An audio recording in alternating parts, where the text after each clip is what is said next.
I am so confused.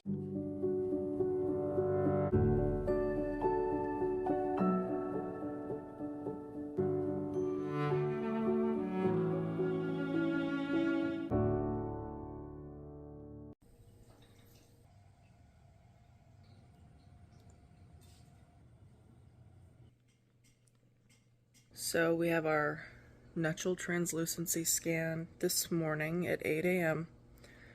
It's all the way in Santa Monica. And for some reason, when I scheduled it for 8 a.m., I thought we were going to be beating rush hour, but we're actually going to be just going through rush hour. So, we're getting up at 5. I actually have not slept at all. I went to bed early, just before 9 p.m. because I thought, I was going to be waking up at 5.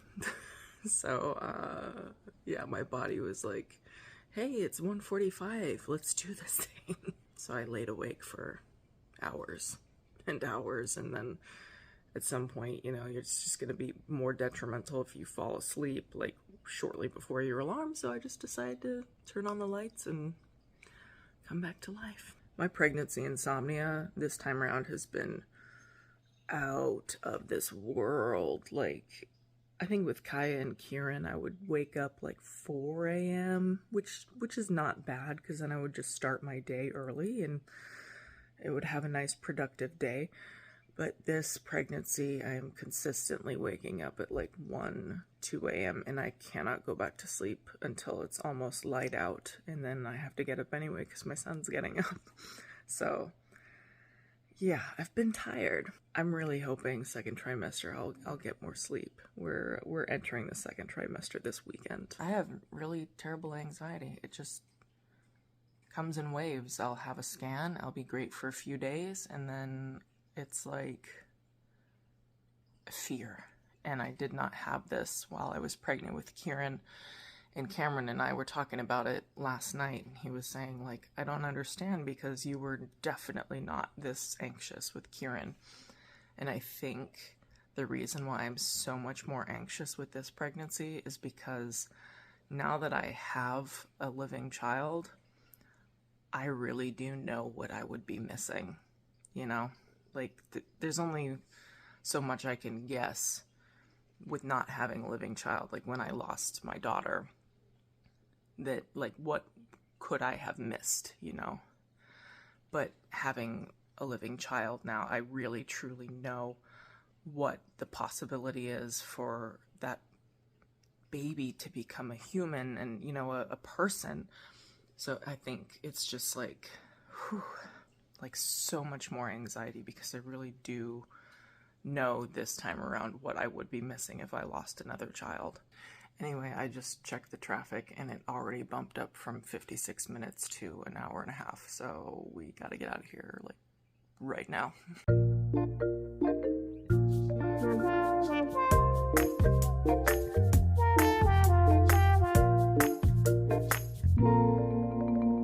Well, we're back. That was immensely fun. Yeah, it ended up being 2 hours and 20 minutes. So I'm very glad we left when we did, because we got there at exactly 8 a.m., which is when my appointment was. I'm running on so little sleep today. I really hoping Kameron will take a nap. He had a bit of one. Oh, pardon me. On the way home, he had like a little snooze, but, not a full-on nap. So I'm really hoping he'll take one a little bit later, and then I can catch some Z's with him. Anyway, the NT scan went great. They measure the amount of fluid in the baby's spine. So there was 2 millimeters, and that's normal. Anything under 3.5 is normal. So everything's looking good there. Very low risk for chromosomal abnormalities like Down syndrome and whatnot. Baby is also measuring right on track, so things are looking really good. Here's a weird part, though. The MFM said that I have a posterior placenta, and I'm so confused because it looks anterior on the scan from the ultrasound clinic that I went to for my peace of mind scan, and she told me that it was anterior. But the week before that, she told me it was posterior. And now the MFM is saying it's posterior, so color me confused. I mean, maybe it's in one of those positions where it's like kind of to the side or something, and it could like look anterior or posterior depending on who's looking at it. But, you know, the MFM, she's a maternal fetal medicine specialist, told me it's posterior, so I think I'm gonna be inclined to believe what she thinks. You know, tentatively excited that it's in the back.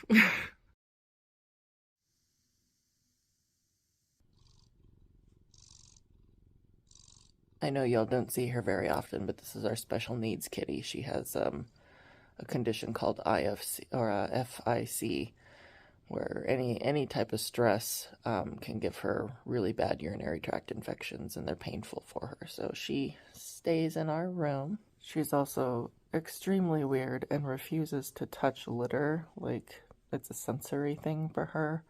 So she has a tray that is lined with pee pads and stuff. So that's what she uses. Yeah, she's just the happiest girl. She's actually going on about 13 years old. Yeah, 13. Wow. You're my old girl. I remember back when she was having all the urinary tract issues and refused to touch litter. I had so many friends that were like, just get rid of her, just take her to the pound. Like, she's such a hassle and everything. And it was like, I couldn't do that, to a poor animal. I couldn't just take them to their death, essentially, because who's gonna put up with, an animal that whenever you put them in a litter box, they're like, oh God, what is this? Oh God, I don't want to touch it, So it took some figuring out, but turns out pee pads are totally fine. And they're actually much cleaner and easier to deal with. Anyway, I just got the most glorious 10 hours of sleep. Uninterrupted. Last night we picked up some more of these glucose strip things because I am going to be in the second trimester tomorrow. So that's when I like to start monitoring my glucose. I did it with Kaia and Kameron. It was nothing that, the doctors told me to do or anything. It's just, it's something that fascinates me. Diabetes runs in my family, so I always like to check in on that every now and then. So, especially during pregnancy. Kameron did just bring me a lovely coffee that has milk in it, so I need to check my fasting, like overnight fasting blood sugar right now.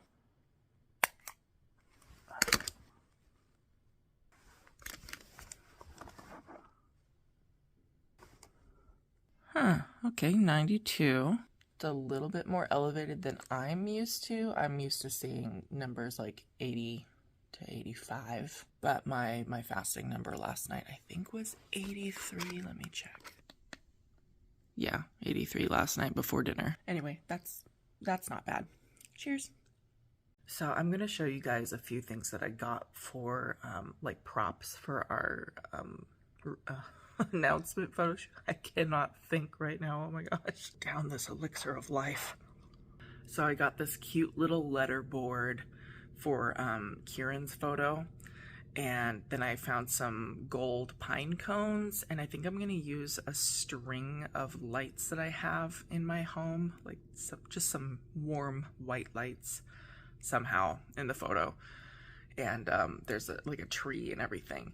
I'm really excited. I'm going to show you in a little bit. Something I forgot to mention yesterday because I was so tired. The NT appointment, I was discussing with the MFM my level of anxiety and, just discussing my past and everything, my history, because this is a different MFM than I used before. And she was so amazing. She was so compassionate. She said, I want you in therapy ASAP. I'm actually going to fast track this for you. I'm going to talk to your OB and get this to you as quickly as possible. You need like a specific reproductive and loss therapist. You need someone that understands. So, oh my gosh, I'm just so grateful for that. I'm so excited to finally talk to somebody that will help me make sense of all these feelings, somebody who's seen it, So I'm really, really just so grateful that I'm working with this woman, and oh, I'm getting like tears in my eyes just thinking about like how well taken care of I feel. But that's the good news, apart from a really healthy looking baby. So I'm gonna finish my coffee, and then I'm gonna go down and show you all of the fun little props and stuff that I got for the pictures that we're gonna do next week. So this is the sweater I'm gonna wear, what Cam's gonna wear. He might wear his brown leather jacket with this. This is what Kieran's gonna wear with these cute little shoes. Here's his little letterboard, promoted from little brother to big brother. And then here's some of the props, the little gold props that I think would look really nice. There are a couple of other things, like I have a sweater for the baby that I'm going to be holding up, but that does have the animal that we're going to be using for the nursery theme, so I didn't want to reveal that just yet. That's going to be for like the big reveal. And then some shoes for the baby, and oh, I still have to do the sonogram in a picture frame. I'll figure that out before we do it. But yeah, this is it. I'm loving how warm and gold and pretty it's all going to be. Especially when you put us out there like in the woods amongst like the pine needles and everything. Hi, Damien. But that is going to be it for this vlog. We will talk to you again soon. Bye!